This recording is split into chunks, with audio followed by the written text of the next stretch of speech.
Are they racially insensitive posts or legitimate news stories to spark debate on social media? Police Sergeant Juan Hernandez has just filed this federal lawsuit against the city of Phoenix, claiming that he's being unfairly targeted for things he posted on social media. While the case is sorted out, Steve Serbalik is Sergeant Hernandez's attorney. Police officers, teachers, firefighters should still be allowed to talk about stories that they see in the news or issues that are coming up that are concerning to the public.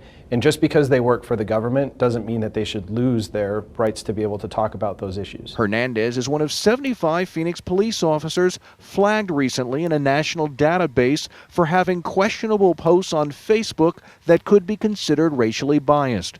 Those officers are now under internal investigation to determine whether any disciplinary action should be taken. There's no room for bias in policing. And what we have here is we have a police officer, a police sergeant, that posted, actually just reposted issues that were in the news at the time that he posted them.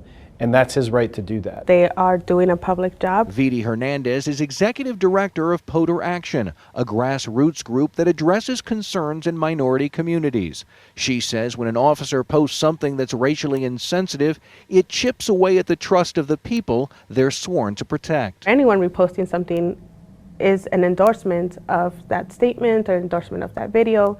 And if it's racist, if it's any sexist, whatever it may be, then you're endorsing that kind of language and that kind of culture. That questions the integrity of that officer to do their job in a fair manner.